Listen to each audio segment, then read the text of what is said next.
New Oxford Modern English Book, Class 7th, poem Lord Ullyn's Daughter, written by Thomas Campbell.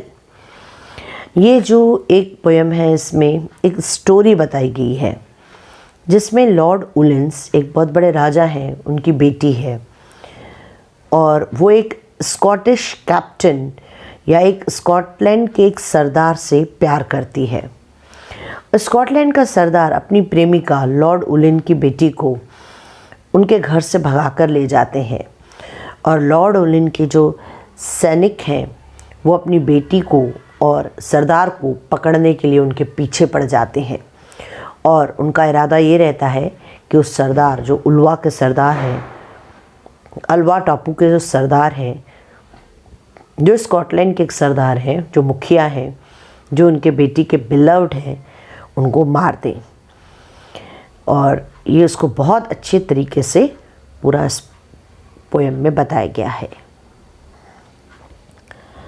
At Atherton, to the highland bound, cries boatman, do not tarry, and I will give thee a silver pound to row us over the ferry.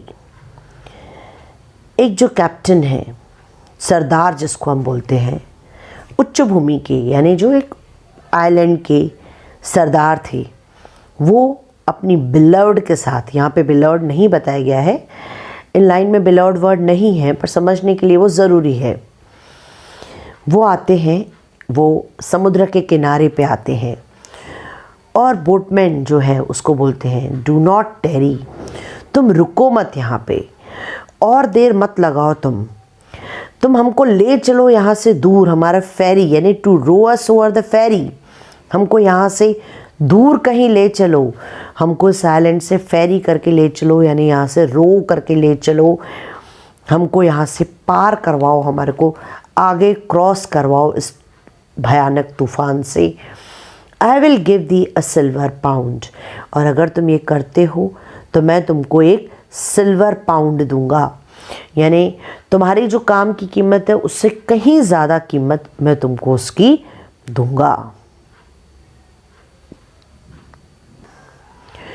Now who be ye would cross Lochgill this dark and stormy weather? Oh, I am the chief of Ulva Sahil and this Lord Ullyn's daughter. Now वो उससे पूछता है आप कौन हो? Who be ये यानी ye means you, तुम कौन हो? Would cross this Lochgill मतलब भयानक तूफानी मौसम में इस तूफान को क्रॉस करके जाना चाहते हो। This dark and stormy weather, ये देखो कितना भयानक मौसम है, बादल कितने काले हो गए हैं और कितना तेज तूफान है यहाँ पे, कितना डार्क एंड स्टॉर्मी वेदर है। Oh I am the chief of Ulva's isle, मैं जो हूँ मैं हूँ चीफ हूँ, मैं कैप्टन हूँ। कहाँ का? तो एक अल्वा करके एक प्लेस है, एक आइलैंड है, एसल मीन्स आइलैंड, आइलैंड जो चारों तरफ से समुद्र से घिरा रहता है, मैं वहाँ का एक चीफ हूँ। और ये जो मेरे साथ ब्यूटीफुल लेडी है, मेरे साथ जो लड़की है, वो है लॉर्ड उलिन्स की बेटी। And fast before her father's men, 3 days we have fled together. और अब फास्ट जल्दी करो, हमको ले चलो। इसके जो लॉर्ड उलिन्स के जो लोग हैं, हर फादर्स मैन, उसके जो लोग हैं वो 3 दिन से हमारा पीछा कर रहे हैं। 3 days we have fled together, 3 दिन से हम साथ में दौड़ रहे हैं। For should we find us in the glen, अगर वो हमको ढूंढ लेंगे इस ग्लेन में, ग्लेन मतलब नैरो वैली, एक छोटी सी जो वैली है उसमें अगर वो हमें ढूंढ लेंगे, my blood would stand the heather, तो वो मुझे मार देंगे। किसको? लॉर्ड जो अल्वा है कि जो अल्वा के जो कैप्टन हैं, जिनको लॉर्ड उलिन की बेटी पसंद करती है, मुझे वो बोल रहे हैं वो मुझे मार देंगे और मेरे ब्लड से, यहाँ पे जो हीदर है, हीदर मीन्स जो छोटे छोटे प्लांट्स उगाते हैं, बुशेस उगाती हैं जिसमें पिंक फ्लावर्स होते हैं, घाटियों में ये जो प्लांट उगे हुए रहते हैं, वो जो पूरे प्लांट हैं उन पे मेरा ब्लड हर जगह पे फैल जाएगा। His horsemen hard behind us ride, उसके जो लोग हैं वो टोटली हमारे पीछे दौड़ रहे हैं, घोड़े पर सवार वो लोग हमारे पीछे दौड़ रहे हैं। Should they our steps discover, अगर उनको हमारे पैरों के निशान मिल गए, यानी अगर उन्होंने हमें ढूंढ लिया, then who will cheer my bonny bride when they have slain our lover, फिर कौन मेरी इस ब्यूटीफुल बोनी लवली जो वाइफ है मेरी ब्राइड, उसको कौन खुश करेगा, कौन उसे ढांढस बंधाएगा। और when they slain her lover, जब उसके लवर को वो मार देंगे तो कौन उसे समझाएगा। Out spoke the hardy Highland wit, I will go my chief, I am ready. It is not for your silver bride, but for your winsome lady. Outspoke the hardy Highland wight means उसने बोला, किसने, जिस नाविक को बोल रहे हैं कि हमको यहाँ से ले चलो। हार्डी मीन्स स्ट्रॉन्ग, बहादुर जो है वो। हाईलैंड विट यानी वहाँ का कोई योद्धा जो लड़ने के लिए तैयार है अपने चीफ के, जो अपने चीफ के लिए लड़ने के लिए तैयार है, वो बोलता है आई विल गो, मैं चलूँगा आपके साथ मेरे चीफ, मेरे सरदार, मैं तैयार हूँ आपके साथ इस तूफ़ानी यात्रा को करने के लिए। It's not for your silver bride, सिर्फ इसलिए नहीं क्योंकि आप मुझे सिल्वर पाउंड देने वाले हैं, चांदी के सिक्के देने वाले हैं, पर ये जो तुम्हारी ब्यूटीफुल वाइफ है, जो तुम्हारी ब्यूटीफुल विंसम लेडी है, तुम्हारी वाइफ जो है, उसके लिए मैं, उस अट्रैक्टिव लेडी के लिए मैं ये करने के लिए तैयार हूँ। And by my word the bonny bird in danger shall not tarry, so the waves are raging white, I will row you over the ferry. आगे वो बोलते हैं और एंड माई द वर्ड, मैं अपने वर्ड रख रहा हूँ, यानी मैं अपनी कसम खा रहा हूँ, मैं कसम खा के कहता हूँ। द बोनी बर्ड, ये जो ब्यूटीफुल चार्मिंग आपकी ब्राइड है, जो आपकी वाइफ है, उसको मैं यहाँ मुश्किल में नहीं रखूँगा, मैं उसको जल्दी से इस मुसीबत से, इस तकलीफ़ से पार करवा दूँगा। Though the waves are raging white, चाहे ये जो वेव्स है, जो समुद्र में उठती हुई लहरें हैं, वो बहुत गुस्से में, सफ़ेद, जैसे कोई गुस्सा करता है तो उसका चेहरा कैसे सफ़ेद हो जाता है, तो वैसे वेव्स एकदम वाइट होती जा रही हैं, और वेव्स जो हैं वो तूफ़ानी होती जा रही हैं, एंग्री होती जा रही हैं, लेकिन फिर भी मैं तुमको इस तूफ़ानी एरिया से क्रॉस करा के दूंगा, मैं तुमको पार करा के लेके जाऊंगा यहाँ से। By this the storm grew loud apace, the water wraith was shrieking, and in the scowl of heaven each face they grew dark as they were speaking. जब वे बात कर रहे थे, जब उनकी बातें चल रही है, उस टाइम पे तूफ़ानी जो तूफ़ान है वो और स्ट्रॉन्ग हो गया। स्ट्रॉम ग्रू लाउड अपेस, यानी जो तूफ़ान है वो और तेज और भयानक हो गया। The water wraith was shrieking, shrieking मतलब जो आवाज़ है लहरों की वो भी चिल्लाने लगी थी, चीखने चिल्लाने जैसी आवाज़ें समुद्र के तूफ़ान से आ रही थी। And in the scowl of the haven each face, इतना मौसम भयानक डार्क हो गया था कि जो चेहरा है, जो सभी का चेहरा है वो एकदम डर्टी सा दिख रहा था, यानी कहने का मतलब डार्क फेसेस हो गए थे, और जो तूफ़ान है वो और ज़्यादा भयंकर होता जा रहा था, और उसमें लोगों के चेहरे तक दिखाई नहीं दे रहे थे। All the faces those who spoke, जो भी आपस में बात कर रहे थे, वो और डार्क और एंग्री लुक दे रहे थे उस तूफ़ानी मौसम में। But still as wilder blew the wind, जो हवाएं हैं और तेज और जंगली होती जा रही थी। And as the night grew dearer, और अंधियारा होता जा रहा था।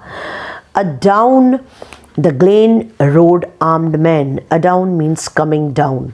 उसी टाइम पे जो आर्म्ड मैन है, जो उस लॉर्ड उलिन के जो आदमी थे जो उनको ढूंढ रहे थे, उनके रोड यानी चलने की, उनके घोड़ों की जो आवाज़ है और जो आर्म्ड की आवाज़ है वो सुनाई दे रही थी।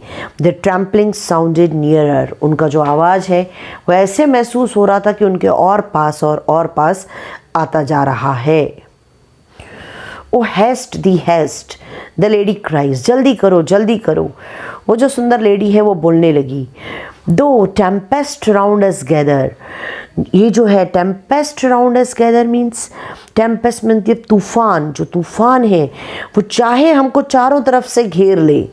आई will meet the raging of the skies, मैं इस तूफानी और गुस्से वाले स्काई से मिलना पसंद करूंगी। But not an angry father, पर अपने गुस्से वाले पिता से मैं मिलने के लिए तैयार नहीं हूँ।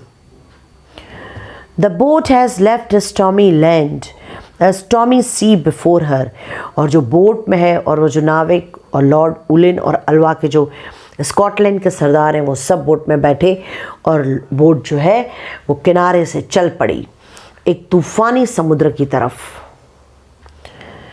When no too strong for human hand, the tempest gathered over her, और ये जो तूफान था वो इंसान को इतना भयानक था कि वो इंसान उसको लड़ सके ये पास पॉसिबल नहीं था। वो भी चारों तरफ से तूफान से घिर गए, पर इसके बाद भी वो आगे जाते जा रहे थे।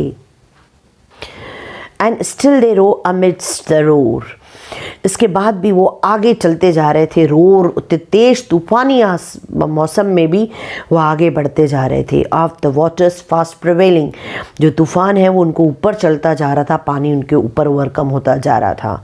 लॉर्ड उलिन्स रीच दैट फैटल शोर, जो राजा है उलिन वो उस भयानक उस खतरनाक समुद्र, फैटल यानी जहाँ पे बिल्कुल कोई आए तो मर ही जाए, उसमें अगर जाए तो बच ना पाए, जो किसी को मार सकता है, ऐसा किनारे पे, भयानक किनारे पे लॉर्ड उलिन पहुँच गए।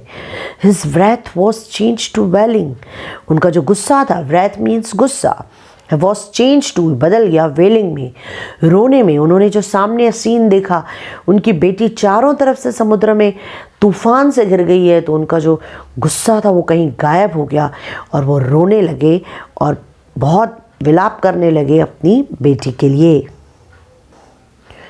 For sore dismayed through storm and shade his child he did discover, one lovely hand she stretched for aid, and one was round her lover. For sore, sore मतलब पेन, दर्द, पीड़ा, तकलीफ। dismayed means shocked, उसका दर्द जो है, तकलीफ जो है उस तूफान को देख के, जो उनके बच्ची के चारों तरफ से घिर गया था, उसको देख के वो हैरान रह गए। उनके तकलीफ़ उनको होने लगी। उसमें उस तूफ़ान में उनकी बेटी जो है पानी में डूब रही थी और उसने एक हाथ अपना ऊपर किया हुआ था जिसमें वो मदद मांग रही थी। एड यानी मदद। One lovely hand she stretched for aid, उसने अपना एक प्यारा सा हाथ पानी में बाहर निकाला हुआ था मदद के लिए। And one was round her lover, और एक हाथ से उसने अपने लवर को पकड़े हुआ था, घेरे हुआ था, जैसे कि वो उससे छूट न जाए। come back, he cried in grief across the stormy water, and I will forgive your Highland chief, my daughter, oh my daughter. वो come back, वापस आ जाओ। वो दुख में रोने लगे, दर्द के मारे रोने लगे। कौन? वो लॉर्ड उलिन जो है वो रोने लगे और बोलने लगे, इस तूफ़ानी समुद्र को पार करके मेरी बेटी वापस आ जाओ। मैं तुम्हारे हाईलैंड के चीफ को जो है, उनको सरदार को मैं माफ़ कर दूंगा। My daughter come back. 'Twas when the loud waves lashed the shore, written or aid preventing, the water wild went over his child, and he was left lamenting. 'Twas when सब कुछ बेकार था, कुछ पॉसिबल नहीं था, everything was useless. The loud waves, जो बड़ी बड़ी लहरें थी, वो lashed the shore, समुद्र किनारे पे भी ज़ोर ज़ोर से आने लगी।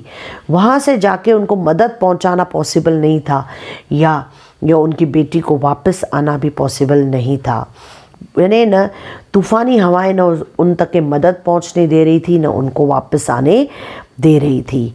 The water wild went over his child, उनकी बेटी के ऊपर पानी जो है एकदम वाइल्ड होता गया और वो पानी में डूब गए। उनके जो दोनों बच्चे थे, लॉर्ड उलिन की बेटी और कैप्टन जो सरदार थे, वो पानी में डूब गए। और जो लॉर्ड उलिन थे वो शोर के किनारे पे खड़े, ही वॉज यानी जो राजा थे वो लेफ्ट यानी रह गए थे, लेमेंटिंग मतलब मोर्निंग, शोक मनाते हुए, सिर्फ विलाप करते हुए अपनी बेटी को मरते हुए देख के वो किनारे पे खड़े हुए, रोने के अलावा कुछ नहीं कर पाए।